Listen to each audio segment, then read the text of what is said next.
अरे अरे, ये कैसा क्लासरूम है? क्या ये हमारे देश का क्लासरूम है? बिल्कुल भी नहीं। ये है एक साउथ अफ्रीका का क्लासरूम।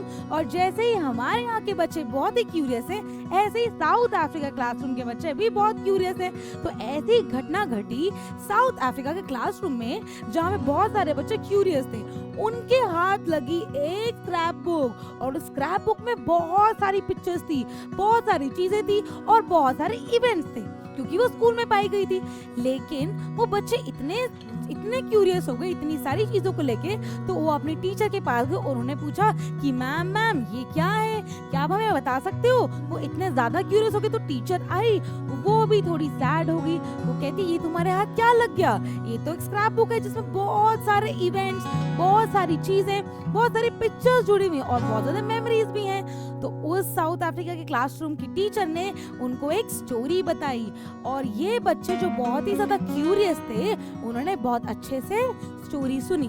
तो उस स्टोरी में एक मैम ने घटना का वर्णन किया, और वो घटना क्या थी? एक 15 साल के बच्चे, यानी कि हमारी उम्र से थोड़े से बड़े बच्चे की क्या कर दी थी? पुलिस ने शॉट उनको गन से मार दिया था। तो ऐसा कुछ घटना घटी, और ये घटना बहुत ही ज्यादा सैड सिचुएशन थी। तो टीचर ने पूछा बच्चों से कि क्या तुम्हें सैड लग रहा है? तो बच्चे कहते यस मैम, पर हमें ये नहीं पता कि ऐसा क्यों हुआ। तो वो हुआ ऐसा, तो मैम ने कहानी बताना शुरू की, और जब मैम कहानी बताना शुरू कर रही थी, मैम भी बहुत ज्यादा सैड हो गई, क्योंकि सिचुएशन ऐसी थी। साउथ अफ्रीका के बहुत पुराने टाइम पे एक ऐसा सिस्टम चलता था जिसको अपार्थाइड बोलते थे। तो वहाँ के क्लासरूम के बच्चे बहुत ज्यादा क्यूरियस हो गए और बहुत ज्यादा स्टोरी के अंदर डल गए कि ये क्या होता है। तो I am here to tell my students, ठीक है, कि ये स्टोरी क्या है और आज हम क्या पढ़ने वाले हैं। Let us start with our chapter. So hello children, how are you all? I hope you all are hale and hearty, you all are fit and fine. So here we are starting the chapter of the civics, जिसको हम बोलते हैं की developments या की elements of democratic government. तो इस chapter में हम क्या पढ़ने वाले हैं, वही स्टोरी से कंटिन्यू करते हैं जहां पर साउथ अफ्रीका क्लासरूम में क्यूरियोसिटी हो रही थी। वो क्यूरियोसिटी हम लोग भी डेवलप करते हैं और पढ़ते हैं आज का चैप्टर एक बेस सेट करते हुए। तो जब अफ्रीका के क्लासरूम में टीचर ने बताया कि ये जो घटना घटी थी, ये इस दिन ऐसा हुआ था, मतलब ऐसा सिस्टम चल रहा था। एक दिन एक छोटे बच्चे को पुलिस ने गोली मार दी। तो मैम ऐसा क्यों हुआ? क्यों मार दी गई गोली एक छोटे से बच्चे को?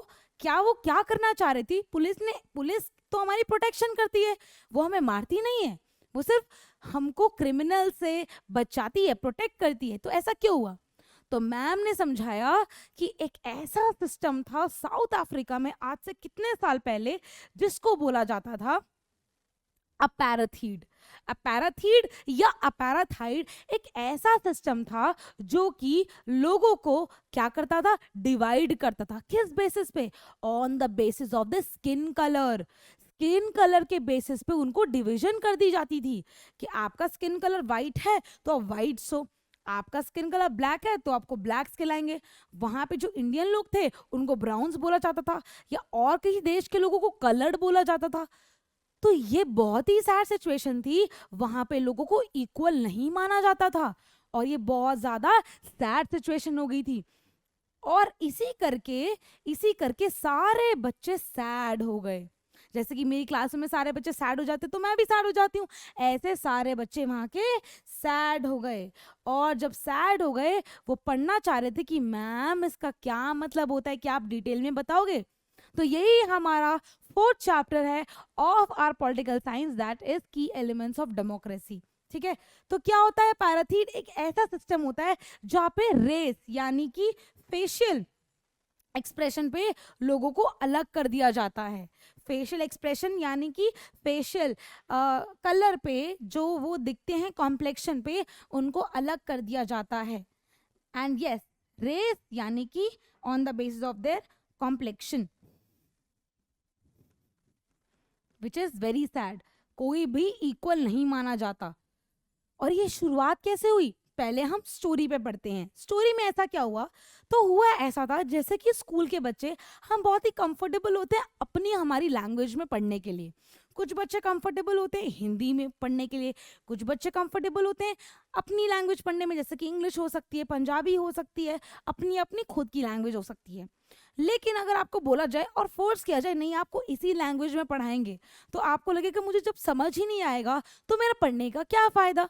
आज आपको समझ आती है हिंदी में तो आपको हिंदी में पढ़ाते हैं, राइट। कुछ बच्चों को इंग्लिश में समझ में आती है तो उनको इंग्लिश में समझाते हैं। जिस लैंग्वेज में आपको समझ आएगी तभी तो आप समझोगे। तो स्कूल में बोला गया कि नहीं, तुम लोग इस भाषा को समझ नहीं पा रहे हो, ठीक है। तो क्या बोला गया उन बच्चों को, जो 15 ईयर ओल्ड बॉय था, ठीक है, 15 ईयर ओल्ड बॉय था, उसको बोला गया, या उन सब बच्चों को बोला गया कि तुम्हें एक भाषा है जिसको बोलते हैं अफ्रीकान्स भाषा जो है वो उनको नहीं समझ आती थी। तो जो अफ्रीकान्स भाषा है, अफ्रीकान्स, ये सिर्फ वहाँ के जो वाइट्स हैं, जिनको वाइट्स बोला जाता है, या फिर हम बोले ब्रिटिशर्स, वो ही समझ पाते थे और वो ही बोलते थे। और वो इसी भाषा को क्या करना चाह रहे थे, फोर्स करना चाह रहे थे बाकी सब पे। लेकिन सारे बच्चों को जुलू भाषा पसंद थी, सारे बच्चों को जुलू भाषा पसंद थी। पसंद के अलावा उनको समझ आती थी, वो अफ्रीकन भाषा में नहीं पढ़ना चाहते थे। तो यहीं से लोगों ने प्रोटेस्ट करना शुरू करा। प्रोटेस्ट मतलब अपनी वॉइस रेज की कि नहीं हम नहीं पढ़ेंगे। और इस चक्कर में जो प्रोटेस्ट बढ़े तो बहुत सारे लोगों ने क्या किया, बहुत सारे लोगों ने घर से बाहर निकल के बाहर आए और स्पीक आउट किया कि हमें यही भाषा चाहिए, जुलू, हमें अफ्रीकन नहीं चाहिए। तो इस चक्कर में पुलिस भी बहुत ज्यादा बढ़ गई, उन्होंने गोलियां चला दी। उसमें से एक गोली एक बच्चे को लगी जिसकी बात हम कर रहे थे, राइट। अब बात आती है कि मैम ये अपार्थाइड सिस्टम क्या होता है। अपार्थाइड सिस्टम एक टाइप ऑफ गवर्नमेंट थी साउथ अफ्रीका के अंदर, ठीक है। तो यहाँ पे अपार्थाइड लॉज बने गए थे, ठीक है। ये सिस्टम भी था और सिस्टम का पता है आपको अंदर लॉज भी होते हैं। पर ये लॉज जो थे ना बहुत ही अनजस्ट थे। क्या बोलेंगे, अनजस्ट। अनजस्ट मतलब जो बहुत ज्यादा फेयर ना हो, थोड़े गलत लॉज हों, जो सबको सेपरेट कर दे, किसी को इक्वल नहीं मान रहे थे, अनइक्वल मान रहे थे। क्या क्या होता था इसमें होता separation on the base of race. आप ये हो तो आप अलग हो, आप अगर ये आपका स्किन कलर तो आप अलग हो, ठीक है। South African people were divided into, south African जो पीपल थे, साउथ अफ्रीकन्स ना खिला के उनको डिवाइड कर दिया था वाइट्स के बीच में, ब्लैक्स के बीच में, इंडियंस के बीच में और कलर्ड रेसेस के बीच में। स्पेशली ब्लैक्स बोला जाता था उनको। तो हमारा स्किन कलर जैसा मर्जी हो, क्या हमें किसी को बोलना चाहिए ऐसे? बिल्कुल भी नहीं। क्या हमें किसी को जज करना चाहिए on the base of skin colour? बिल्कुल भी नहीं। तो बहुत ही सैड सिचुएशन थी। उसके अलावा ये ऐसे लॉज थे जो कि किसी को मिंगल होने से रोकते थे, यानी कि हम खुले आम एक दूसरे से मिल भी नहीं सकते थे। वाइट्स अलग जगह रहेंगे और ब्लैक्स अलग जगह रहेंगे, ठीक है, और एक दूसरे के पास भी नहीं रह सकते और कॉमन फैसिलिटीज यूज भी नहीं कर सकते। मैम इन डिटेल समझे इस चीज को? बिल्कुल। तो क्या होता था कि जो ब्लैक्स होते थे उनको होटल्स, रेलवेज, ठीक है, हम बात करें बसेस या इवन टैक्सीज, ठीक है, ये सारी चीज वो यूज नहीं कर सकते थे। ये सारी चीजें सेपरेटेड होती थी। सारी चीजें क्या होती थी? सेपरेटेड होती थी, मतलब अलग होती थी। और ये कितना सैड है कि अगर मैं पब्लिक ट्रांसपोर्टेशन यूज करने जा रही हूँ तो वहां पे भेदभाव हो रहा है कि आप नहीं जा सकते बिकॉज आपकी हाइट छोटी है, आप ब्लैक हो। कोई मुझे ऐसा बोलेगा, मुझे कितना बुरा लगेगा। तो ऐसे ही बहुत ज्यादा टाइम तक ये चलता रहा। उसके बाद क्या हुआ, उनको हॉस्पिटल्स, उनके लिए हॉस्पिटल्स भी अलग थे, उनके लिए यूनिवर्सिटीज यानी कि कॉलेजेस भी अलग थे, उनके लिए स्कूल्स भी अलग थे, उनके लिए सारी चीजें क्या थी? अलग थी। यानी कि जो ब्रिटिशर्स थे, जैसे कि ब्रिटिशर्स इंडिया में आए थे ट्रेड के थ्रू, ऐसे ही ब्रिटिशर्स साउथ अफ्रीका भी गए थे। लेकिन साउथ अफ्रीका में उन्होंने बहुत ज्यादा अनजस्ट लॉज बनाए थे, ठीक है। तो वो अपने लिए चीज़ें अलग रखते थे, अपने रास्ते अलग, अपने स्कूल अलग, अपने कॉलेजेस अलग, अपने हॉस्पिटल्स अलग, और बाकी सब लोगों का अलग। वो सेपरेशन, डिविजन चाहते थे, वो डिवाइड करना चाह रहे थे। इसके अलावा उन्होंने लाइब्रेरी,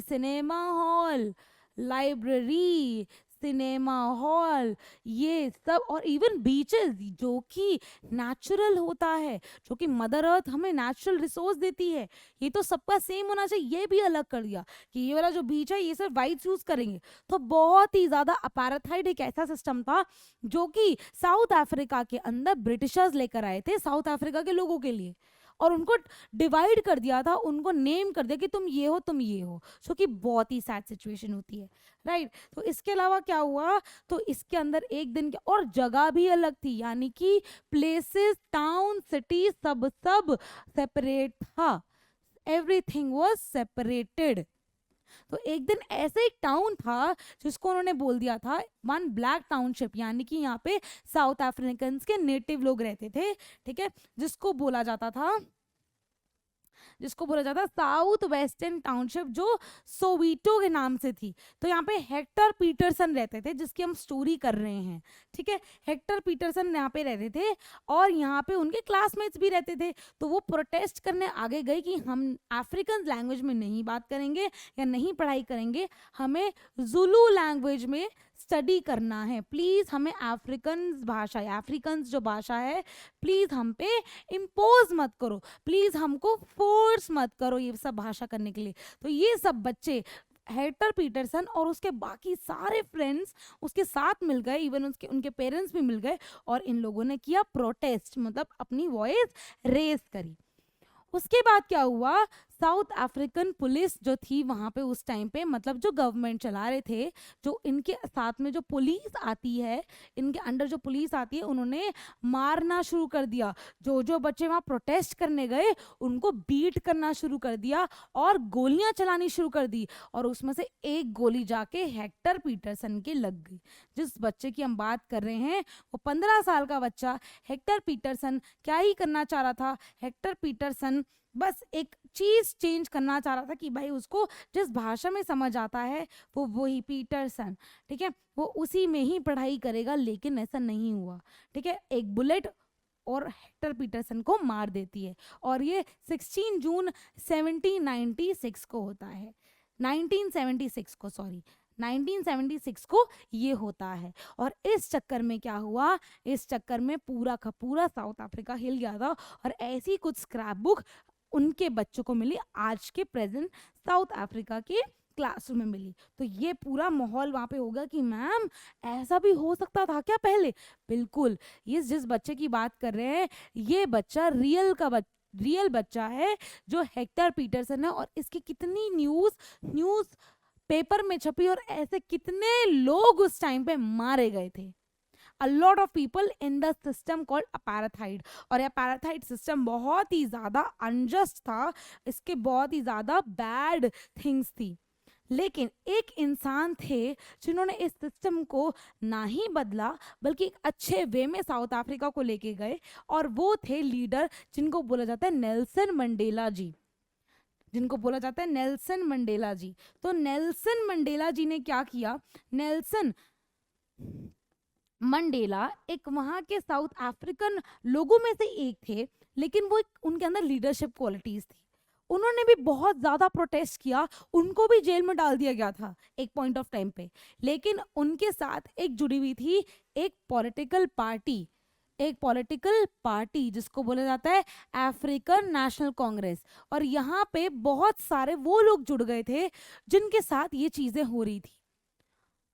भले ही वो इंडियंस हो, भले ही वो ब्लैक्स जिनको साउथ अफ्रीकन बोला जाता है, भले ही वो ऑस्ट्रेलिया हो, ठीक है, ये सारे लोग एक तरफ, एक अम्ब्रेला के अंदर जिसको बोला जाता है अफ्रीकन नेशनल कांग्रेस, और यूरोपियंस यानी कि जो ब्रिटिशर्स थे उस टाइम पे वो एक तरफ, यानी कि वाइट्स एक तरफ और बाकी सब एक तरफ। तो ये सब ने एक झुंड बना लिया, और एक ग्रुप ऑफ पीपल थे जिन्होंने स्ट्रगल अगेंस्ट अपार्थाइड किया, यानी कि इन्होंने लड़ाई की अपार्थाइड सिस्टम से, अपार्थाइड वाली गवर्नमेंट से। और वहाँ के जो लीडर हैं जिनका नाम होता है नेल्सन मंडेला जी, इन्होंने पूरी तगड़ी फाइट करी इस सिस्टम के लिए बहुत सारे सालों तक, और फाइनली ये एक टाइम पर जीत गए थे, इतना ज्यादा लड़ाई करके, ठीक है, और इस सिस्टम को खत्म कर दिया था, नष्ट कर दिया था, बैन करवा दिया था। जबकि उस टाइम पे जब चल रहा था तो बाकी सारी कंट्रीज ने बोला कि सिस्टम बुरा है, तुम मत करो ये, तब भी वहाँ की गवर्नमेंट नहीं मानी। लेकिन एक पॉइंट ऑफ टाइम के बाद जब इनकी कड़ी मेहनत और बहुत सारे लोगों की लड़ाई जुट गई थी, तो ये सबको, इवन जो वहाँ के ब्रिटिशर्स थे, उनको भी घुटना टेकना पड़ा कि नहीं नहीं, अब हम बैकआउट करते हैं, अब ये देश तुम्हारा। तो नेल्सन मंडेला जी वहाँ के प्रेसिडेंट भी बने फर्स्ट, और नेल्सन मंडेला जी ने 1994 के अंदर साउथ अफ्रीका को बहुत ही अलग रूप दे दिया था। साउथ अफ्रीका में जो गवर्नमेंट चल रही थी, अपार्थाइड सिस्टम चल रहा था, वहां से इन्होंने चेंज करके इसको डेमोक्रेसी दी। तो जब एक नया सिस्टम बना, इन्होंने कॉन्स्टिट्यूशन बनाया और डेमोक्रेटिक गवर्नमेंट लेकर आए, ठीक है, जहां पे हर इंसान को या हर रेसेस को इक्वल माना जाता था, बिकॉज एक ऐसे सिचुएशन आ रहे थे जहां पे हर इंसान को इक्वल नहीं माना जा रहा था। सो इन दैट केस अपार्थाइड के सिस्टम से इनको छुटकारा मिला। तो बात ये आती है कि अब जो पार्टिसिपेशन हुआ, कितने लोगों का हुआ? पार्टिसिपेशन किया बहुत सारे लोगों में, ठीक है, बहुत सारे लोगों ने पार्टिसिपेट किया। अ लॉट ऑफ पीपल अगर पार्टिसिपेट करती है गवर्नमेंट के अंदर, ठीक है, अ लॉट ऑफ पीपल अगर पार्टिसिपेट करते हैं, तो जो जिस चीज के वो लड़ रहे हैं वो हमेशा एक अच्छाई की, ना अच्छाई की जीत होती है, बुराई के ऊपर अच्छाई की जीत। अगर बहुत सारे लोग जुड़ जाए एक काम के लिए, ठीक है, तो कहा जाता है कि नेल्सन मंडेला जी ने अपने साउथ अफ्रीका में लोगों को क्या दिया? डेमोक्रेसी दी। हमने लास्ट क्लास में पढ़ा था बेटा, डेमोक्रेसी क्या होता है? Democracy is a system of government, और we will say a form of government. एक ऐसा फॉर्म है गवर्नमेंट का जिसके अंदर क्या होता है, ठीक है, एक ऐसा फॉर्म है गवर्नमेंट का, ठीक है, एक ऐसा फॉर्म है जहां पे जो लीडर्स होते हैं उनको इलेक्ट किया जाता है बाय द रूलर्स। अब आप मानोगे, ठीक है, democracy is a form of government which rulers को इलेक्ट किया जाता है। रूलर्स को क्या किया जाता है? रूलर्स को इलेक्ट किया जाता है बाय द पीपल। कौन करते हैं? ठीक है, पीपल करते हैं। कौन करते हैं? पीपल करते हैं। हम लोग इलेक्ट करते हैं रूलर्स को, ठीक है। तो क्या ये सिस्टम था क्या अपार्थाइड सिस्टम में? नहीं, वो अपने आप ही लीडर्स बन गए थे, ठीक है। तो ये सिस्टम आता है सिर्फ डेमोक्रेसी के अंदर, और डेमोक्रेसी को एक अच्छी फॉर्म ऑफ गवर्नमेंट माना जाता है, ठीक है।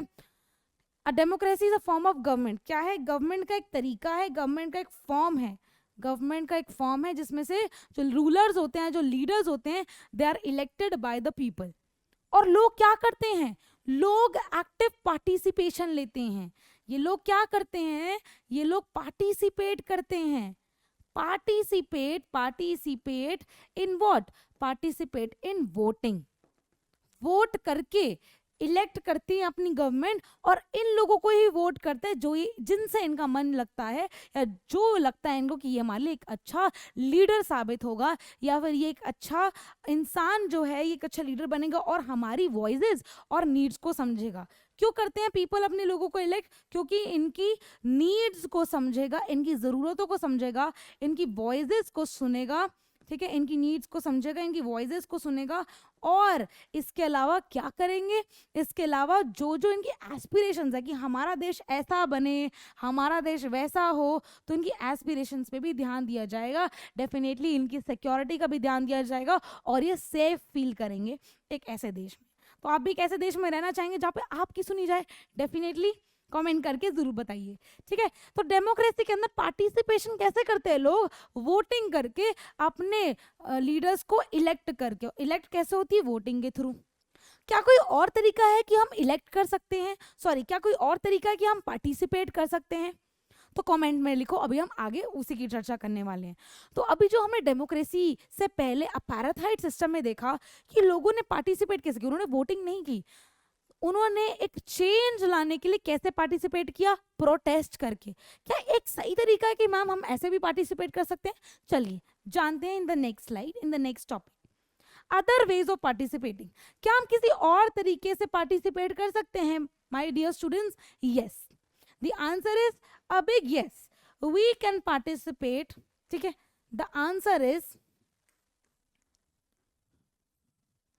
अ बिग यस। ठीक है, हम अलग अलग तरीकों से भी पार्टिसिपेट कर सकते हैं। चलिए जानते हैं। सबसे पहला तरीका तो आपको समझ ही आ गया, प्रोटेस्ट। तो वोटिंग के अलावा एक तो हो गया वोटिंग, ठीक है, ये हमारा पहला तरीका हो गया। There are other ways of participating in the process of government. People participate by taking interest in the working of the government.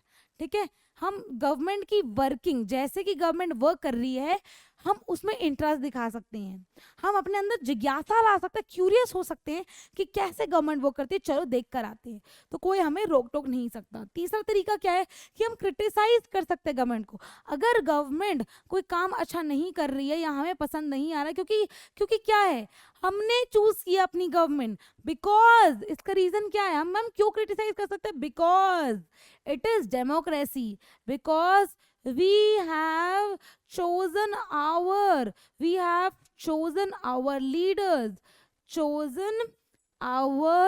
Leaders. अगर हमने अपने लीडर्स को चूज किया है तो हमारे पास पूरा राइट है कि हम अपने गवर्नमेंट को क्रिटिसाइज कर सकते हैं।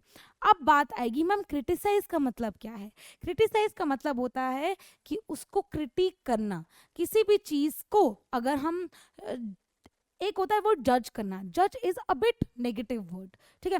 क्रिटिसाइज कर रहे हैं, हम क्रिटिकली एनालाइज कर रहे हैं कि हमें ये चीज पसंद नहीं आ रही, तो हम इसको एक नजर से ना देख के हम इसके सारे एस्पेक्ट्स देख रहे हैं।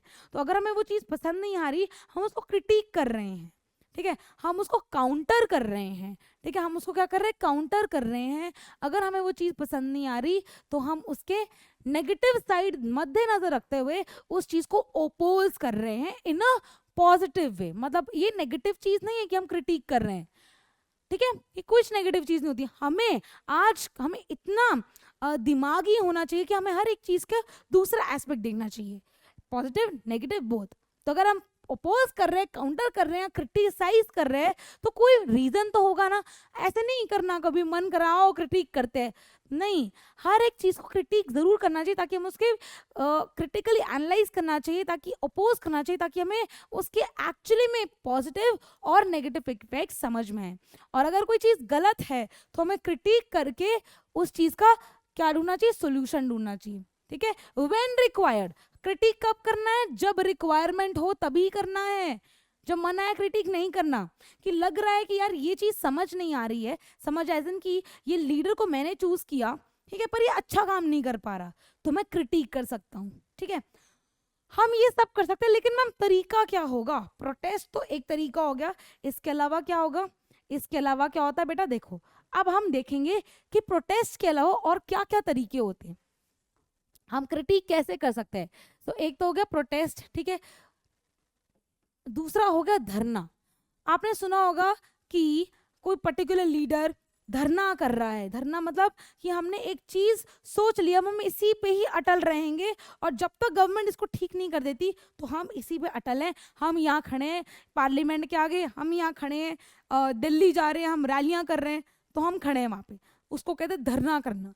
रैली कि हम बहुत सारे लोगों को लेके नारे लगवा रहे हैं, ऐसा ना हो, ऐसा ना हो, ठीक है। जैसे कि फॉर एग्जाम्पल अगर प्राइजेस हाइक हो गए किसके, सब्जियों के, लेकिन हमें नहीं पसंद, हम क्यों दें महंगी, तो गवर्नमेंट को, और गवर्नमेंट ने हाँ भर दी कि हाँ भाई पैसे राइज हो गए, पेट्रोल के दाम बढ़ गए, तो एज अ सिटीजन हमें लग रहा है कि नहीं बढ़ने चाहिए, गवर्नमेंट क्यों बढ़ा रही है, गवर्नमेंट सोल्यूशन ढूंढे इसका। तो हम नारे लेके पोस्टर बना के सड़कों पर उतर के इसका क्या करेंगे, रैली करेंगे, स्ट्राइक करेंगे, हम चीजें रोक देंगे। हम स्ट्राइक कर रहे हैं भाई, हाँ आज ये चीज बंद है, हम कोई काम नहीं करेंगे, हम चीजें रोक देंगे, ठीक है। Dharnas, rallies, strikes, signed signature campaigns. Signature campaigns as in कि हम कैंपेन राइज कर सकते हैं, duly signed by each and every people, कि हम लोगों से साइन सिग्नेचर करवाएं और बोले कि अगर तुम्हें पार्टिसिपेट करना आप साइन करो, हमें पता लग जाए कि कितने लोगों ने साइन किया। सिग्नेचर कैंपेन्स लगवा सकते हैं कि हमें पार्टिसिपेशन का पता लगे कि लोग कितने पार्टिसिपेट कर रहे हैं, अगर वो इस चीज को नहीं मान रहे। तो पांचवा तरीका क्या है, signature campaign. Things that are unfair and unjust are also brought forward. और अगर कोई चीज अनजस्ट है या कोई चीज हमें समझ नहीं आ रही है, तो इसका जो पांचवा छठवां तरीका, सिक्स तरीका क्या होता है, सोशल मीडिया, ठीक है, सोशल मीडिया। हम इसको लोगों के आगे रख सकते हैं। सोशल मीडिया हो सकता है आपका यूट्यूब जिस पर आप पढ़ाई कर रहे हो सकता है आपके सोशल मीडिया और या फिर मीडिया, इधर मीडिया, और आजकल के ज़माने में सोशल मीडिया ज़्यादा फेमस है। और ये आपकी बुक में नहीं है बिकॉज बुक आपकी पुरानी लिखी गई है, right. So newspapers can be there, magazines can be there, TV can also be there. ये सब गवर्नमेंट को डिस्कस करना, उनके इश्यूज को ओपनली डिस्कस करने में हमें कोई नहीं रोक सकता, ठीक है, ओपनली।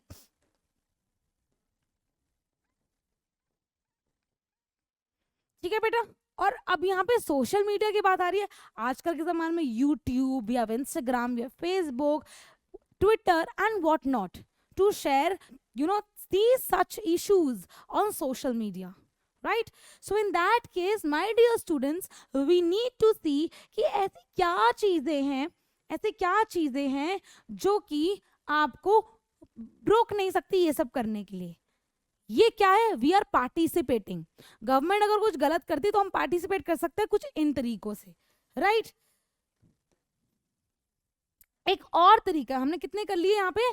6 कर लिए, राइट, 6 कर लिए।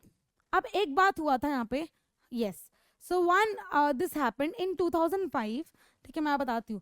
2005 के अंदर हमारे यहाँ पे इलेक्ट्रिसिटी बढ़ा दी गई थी। इलेक्ट्रिसिटी की जो रेट है, इलेक्ट्रिसिटी, ठीक है, का जो रेट है वो बढ़ा दिया गया था, इंक्रीज कर दिया था।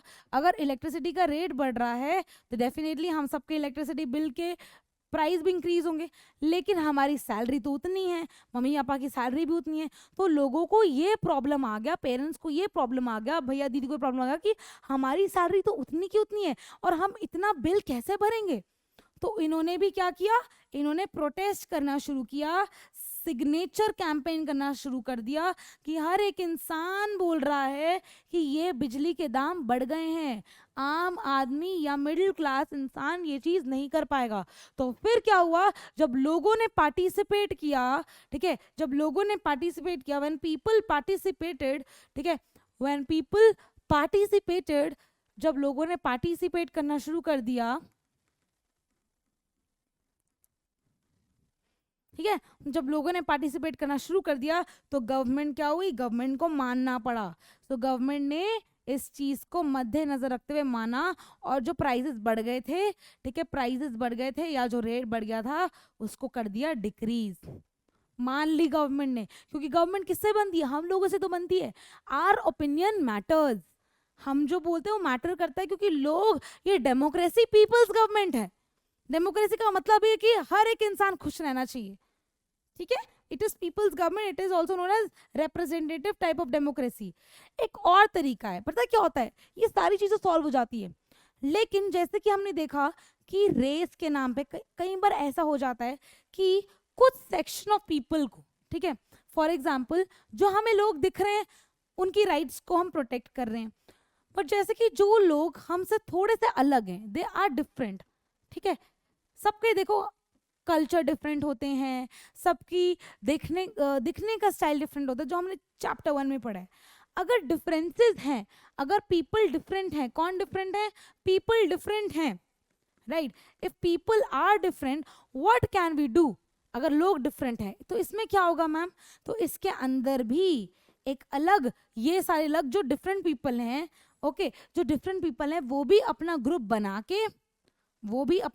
बना के अपनी प्रॉब्लम्स को आगे रख सकते हैं और इस चीज को सॉल्व कर सकते हैं, और इस चीज को क्या कर सकते हैं, सॉल्व कर सकते हैं, राइट। चलिए आगे बढ़ते हैं।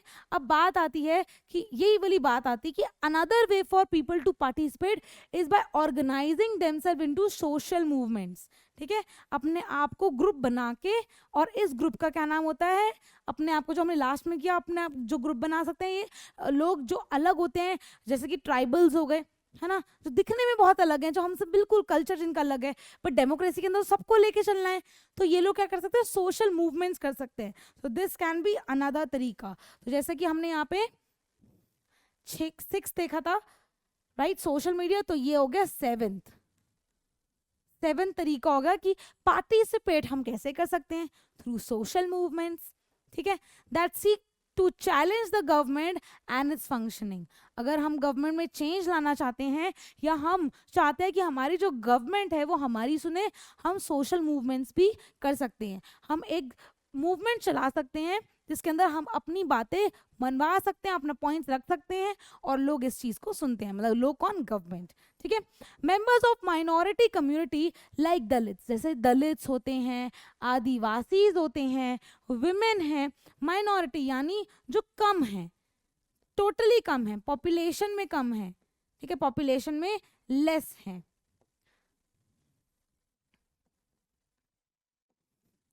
ठीक है।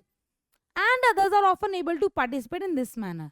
जो लोग कम होते हैं, माइनॉरिटी में होते हैं, मेजॉरिटी में नहीं होते। जो मेजॉरिटी में होते हैं, देखो वो रैलीज कर सकते हैं, धरना कर सकते हैं, बट एक और तरीका होता है सोशल मूवमेंट्स का, वो तभी कर सकते हैं जब आप माइनॉरिटी हो, आप सब लोगों से अलग हो और आप नंबर में कम हो, तो आप सोशल मूवमेंट भी कर सकते हो पार्टिसिपेट करने के लिए गवर्नमेंट में, किसी भी चीज़ में, राइट। तो यहाँ तक हमने कर लिया कि हम पार्टिसिपेट कैसे कर सकते हैं गवर्नमेंट में अगर हमारे साथ कुछ गलत हो रहा हो तो, ठीक है, चाहे वो डेमोक्रेसी हो, चाहे वो किसी भी टाइप ऑफ गवर्नमेंट हो। अब बात आती है कि भाई देखो कॉन्फ्लिक्ट का मतलब क्या होता है, ठीक है, अभी हमने ये देख लिया कि हम पार्टिसिपेट कैसे कर सकते हैं। अब एक लास्ट चीज आती है कॉन्फ्लिक्ट। कॉन्फ्लिक्ट का मतलब लड़ाई नहीं है। कॉन्फ्लिक्ट का क्या मतलब होता है पहले ये समझेंगे, what is the meaning of conflict.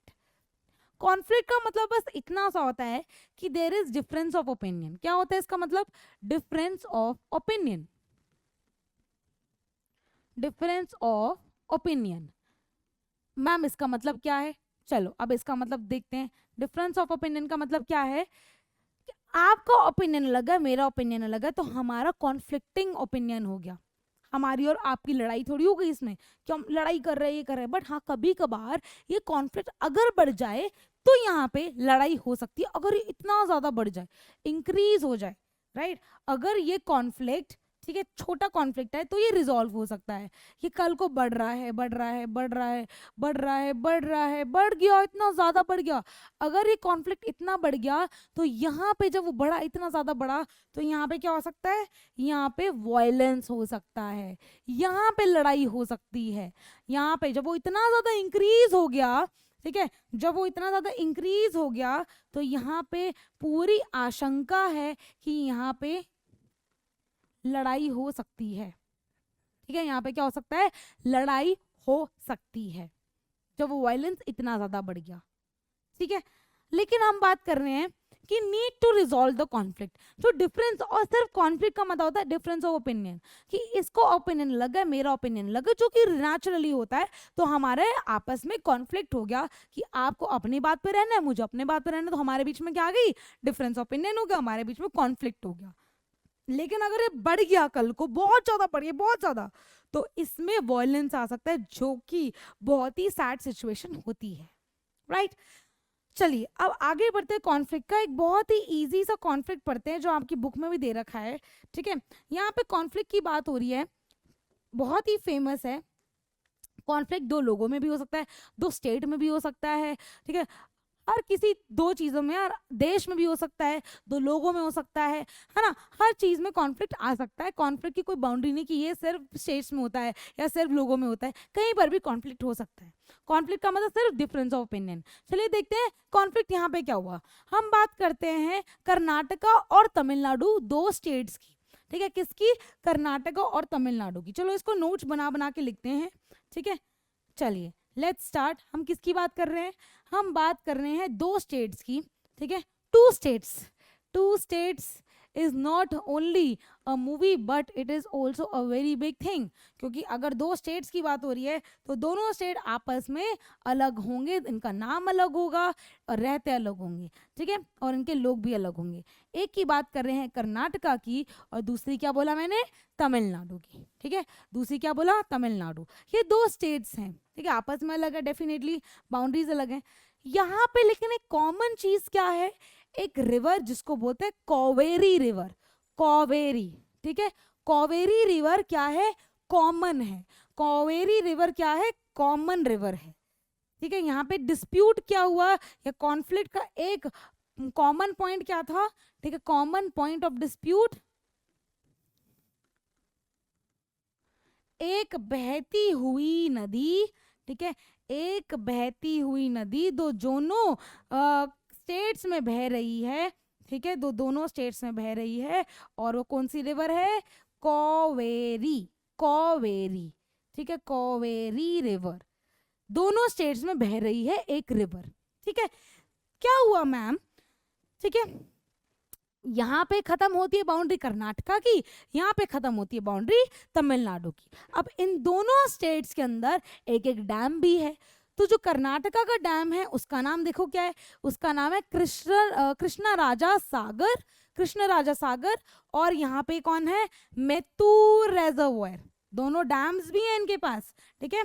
तो ये इस तमिलनाडु के जो रिवर जो कनेक्ट हो रहा है वहां का डैम का नाम है, okay let me change the colour, ठीक है, वहां के डैम का नाम है मेत्तूर डैम, रेजर्वोयर है, डैम है, ठीक है। और यहाँ के इधर का डैम है, कर्नाटका के नाम का डैम है, ठीक है, कृष्ण सागर, कृष्ण सागर डैम है, कृष्ण सागर रेजर्वोयर, ठीक है। यहाँ पे इनका डैम है कृष्ण सागर, कृष्ण राजा सागर कर दो, आप पूरा नाम लिखो,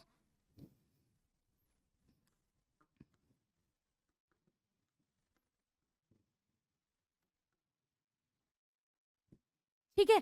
सो वी हैव टू डैम्स, ये एक डैम इधर है एक डैम इधर है, लेकिन what is the point now, ठीक है, ये तो होगी कॉमन चीज है ये तो, लेकिन यहाँ पे डिस्प्यूट हुआ, यहाँ पे हुई प्रॉब्लम, यहाँ पे हुआ एक कॉमन सा कह सकते हैं उसको कॉन्फ्लिक्ट। और वो कॉन्फ्लिक्ट क्या हुआ, अगर आप देखोगे this is the higher part and this is the lower part, ठीक है। कर्नाटका वाला जो रिवर है थोड़ा ऊपर की तरफ है और ये वाला थोड़ा नीचे की तरफ है। और यहाँ पे अगर वो पानी रोक देते हैं डैम का, ठीक है, क्योंकि रिवर तो यही है, एक ही रिवर है, ठीक है, पूरा कावेरी रिवर एक है। अगर कृष्णा सागर के डैम पे पानी रोक देते हैं, मेटूर रेजर्वोयर तक पानी नहीं आता, ये कॉन्फ्लिक्ट है जस्ट। और देखो यहाँ का पानी, ठीक है, ये जो रिवर है ये वाला देखो, रिवर इज वाटर, वाटर हम सबको चाहिए, नेचुरल रिसोर्स है, राइट। तो तमिलनाडु वालों लोगों को भी चाहिए और कर्नाटका वाले लोगों को भी चाहिए। तो यहाँ पे एक रिवर का क्या हुआ, एक रिवर का कॉमन पॉइंट है, और अगर यहाँ पे कृष्ण सागर पे पानी रोका जाता है डैम में, तो यहाँ पे पानी आता ही नहीं है, क्योंकि अपर उस पे लोकेटेड है और ये लोअर उस पे, राइट। तो कहने का मतलब ये है, कहने का मतलब ये है कि इसको कौन रिजॉल्व कराएगा, ये चीज रिजॉर्ट हुई, लेकिन सिर्फ स्टेट्स ने इसको रिजॉल्व कराया, ठीक है। तो कुछ लॉज बना के लोगों की नीड्स के ऊपर, बिकॉज दोनों स्टेट्स में पानी चाहिए, दोनों स्टेट्स की नीड्स यानी पीपल की नीड्स देखी गई और यहाँ पे इसको रिजॉल्व कराया बाय दी स्टेट। तो स्टेट गवर्नमेंट ने, जैसे कि हमने लास्ट में पढ़ा, स्टेट गवर्नमेंट ने कुछ रूल्स बना के इसको सॉल्व करवाया, ठीक है, क्या करवाया, सॉल्व करवाया। तो मैम अगर कोई कॉन्फ्लिक्ट हो जाता है उसको सॉल्व गवर्नमेंट कराती है, बिल्कुल yes, government is the right organisation और राइट लेवल या राइट फॉर्म जो सॉर्ट कराती कॉन्फ्लिक्ट, ठीक है। चलिए आगे बढ़ते हैं, ये वाला समझ आया हमें। अब बात होती है कि मैम कहाँ पे बनते हैं ऐसे रूल्स, कॉन्स्टिट्यूशन, कॉन्स्टिट्यूशन हमारी रूल बुक होती है, कॉन्स्टिट्यूशन, ठीक है। तो क्या होता है, कॉन्स्टिट्यूशन हमारी रूल बुक होती है और कॉन्स्टिट्यूशन के अंदर लॉज लिखे होते हैं, क्या होते हैं, rules and regulations, rules and regulations हमारे कॉन्स्टिट्यूशन में किए गए हैं, लिखे गए हैं, और हमें उसको ही फॉलो करना है। तो the Indian constitution lays down basic rules and laws, ठीक है, rules and laws that have to be followed by everyone. आपको फॉलो करना है, मुझे फॉलो करना है, किसी स्टेट को फॉलो करना है, हर एक स्टेट को फॉलो करना है, हम इंडियंस हैं, हम सबको फॉलो करना है। These laws are for both the government and the people, people के लिए तो है ही, मतलब हम लोगों के लिए तो है ही, सिटीजन्स के लिए, ठीक है, पीपल यानी कि सिटीजन्स, गवर्नमेंट के लिए भी है, जो लीडर्स हैं उनके लिए भी है, दोनों के लिए है। Conflicts and differences have to be resolved according to these laws, कोई कॉन्फ्लिक्ट होता है, कोई डिफरेंस ऑफ ओपिनियन होता है, ठीक है, कोई डिफरेंस ऑफ ओपिनियन होता है, तो ऑफ ओपिनियन होता है, हमें रूल्स एंड रेगुलेशन अपने कॉन्स्टिट्यूशन में चेक करने हैं और उसके अकॉर्डिंग हमें देखना है कि कैसे रिजॉर्ट होगा, और ये सारा काम किसका है, गवर्नमेंट का, ठीक है। और ये हम जब क्लास 7th में चले जाएंगे, 8th में चले जाएंगे, तब हम पढ़ेंगे। और बहुत एक अच्छी चीज हम आज के कहते हैं ना मॉरल ऑफ द स्टोरी, तो मॉरल ऑफ द चैप्टर हम आज के इस ब्यूटीफुल चैप्टर से लेके जा रहे हैं कि आपको जान के बहुत अच्छा लगेगा कि हमारे इंडिया में हमको इक्वलिटी भी दी गई है। मैम हम इक्वल कैसे हैं, बहुत सारे लोग तो पुअर भी हैं, तो फिर हम इक्वल कैसे हुए? हमारे यहाँ पे डेमोक्रेसी में या हमारे इंडिया में हमें इक्वलिटी दी गई है। मैम किस बेसिस पे इंडिया में इक्वालिटी दी गई है? किस बेसिस पे? पॉलिटिकल इक्वालिटी, ठीक है, पॉलिटिकल इक्वालिटी। हमने चैप्टर बहुत स्टार्टिंग से शुरू किया है और बहुत सैड नोट पे शुरू किया कि वहाँ के लोगों को अलग माना जाता था, वहाँ के लोगों को एक्सेस नहीं था साफ पानी पीना, वहाँ के लोगों को बिल्कुल भी एक्सेस नहीं था कि वो वाइट्स के चर्च में जाए, सबका डिविजन हुआ था। हमको कितना बुरा लगेगा कि हम मंदिर नहीं जा पा रहे बिकॉज हमारे लिए वो मंदिर नहीं है, हम म्यूजियम्स नहीं जा पा रहे क्योंकि हमारे लिए वो जगह नहीं है, मेरे को पहाड़ों पर जाने का मन है, हम नहीं जा सकते क्योंकि वहाँ पे सिर्फ वाइट्स रहते हैं, कितना बुरा लगेगा। तो आज हम जहाँ चाहे जा सकते हैं, जहाँ घूमना चाहे घूम सकते हैं, किसी भी स्टेट में जाना है जा सकते हैं, कोई हमें रोक टोक नहीं सकता, बिकॉज आर गवर्नमेंट या फिर हम बोले जो फॉर्म ऑफ गवर्नमेंट है डेमोक्रेसी, वो हमें क्या देती है? वो हमें इक्वालिटी और जस्टिस दोनों देती है, ठीक है। पॉलिटिकल इक्वालिटी कैसे आती है मैम? क्योंकि हम ही तो अपनी गवर्नमेंट चूज करते हैं, क्योंकि हमारे पास ही तो राइट है अपनी गवर्नमेंट चूज करने का। और अगर हम गवर्नमेंट चूज कर रहे हैं, राइट अगर हम गवर्नमेंट चूज करें तो हम कैसे चूज कर रहे हैं? वोट करके। तो गवर्नमेंट क्या बोलती है? हम सबके पास वोटिंग राइट है, हम सबके पास क्या है? वोटिंग राइट है। हम जो अडल्ट यूनिवर्सल अडल्ट फ्रेंचाइज है 18+ वाले जो लोग हैं उन सबके पास वोटिंग राइट है, हम वोट कर सकते हैं, अपनी गवर्नमेंट को चूज कर सकते हैं। तो हमारे पास क्या है? पॉलिटिकल इक्वालिटी, हम सबको इक्वल माना गया, we all are equal in the eyes of law. जो कॉन्स्टिट्यूशन में लॉज बने होते हैं वो सबके लिए बने हैं, वो ऐसा नहीं कि वाइट ब्लैक की सब गलत चीजें होती है, सब बैड होता है, तो सबके लिए है। और जस्टिस यानी कि बाई चांस इसके अलावा भी हमारे साथ कुछ गलत हुआ, हमें उसका पूरा का पूरा जस्टिस मिलेगा, हमें उसका पूरा जस्टिस मिलेगा। हमें जस्टिस कौन प्रोवाइड करता है? कोर्ट प्रोवाइड करती है, कोर्ट्स प्रोवाइड करते हैं, जिसको हम आने वाली क्लासेस में पढ़ेंगे, ठीक है। कोर्ट्स यानी कि हाई कोर्ट, सुप्रीम कोर्ट, ठीक है, लोअर कोर्ट्स, कोर्ट्स, ठीक है, वहां पे जस्टिस मिलता है। हमारे इंडिया में अगर हम बोले democracy as a form of government है तो ये सारी चीजें हमें मिलती हैं, राइट। तो आपको जान के अच्छा लगेगा कि हमारे देश के अंदर बहुत सारी ऐसी चीजें हैं जो हम सीख सकते हैं, और ऐसी बहुत सारी चीज़ें जो हमने आज भी सीखी। आपको कुछ अच्छा लगा कमेंट में रखो, कुछ चाहिए और कि मैम हमें ये वर्ड मीनिंग समझ नहीं आता, मैं आप क्वेश्चन आंसर रिवाइज करा दो। जो भी आपको लगता है कि मैम हमें ये चीज़ चाहिए आपसे, आपकी क्लासेस से हमें ये सब चाहिए, एसएसटी में मुझे ये चाहिए इन चैम्प्स बैच, वो सब आपको प्रोवाइड किया जाएगा। I have taken the guarantee कि आपको हर एक टॉपिक बहुत अच्छे से स्टोरी वे में और बहुत ही ईजी वे में समझ आए, ठीक है, बहुत ही सिंपलिस्टिक वे में समझ आए। जो बुक की लैंग्वेज लगता है कि समझ नहीं आती, हम उसको रीड भी कर सकते हैं। अगर आपको लगे कि मैम रीडिंग करवा दो इस पैराग्राफ की या ऐसे कुछ रीडिंग करवा दो कुछ कुछ पैराग्राफ की, उसको हम रीड भी कर सकते हैं, right. So with this all the best children. बहुत सारे बच्चों के पेपर्स भी हैं, मिड टर्म पेपर्स चल रहे हैं, तो जो जो पेपर कर रहे हैं all the best. I am always with you, my wishes are with you, and yes, do your work, do your work on time, study on time, and sleep on time. Bye bye children, see you next time. Bye.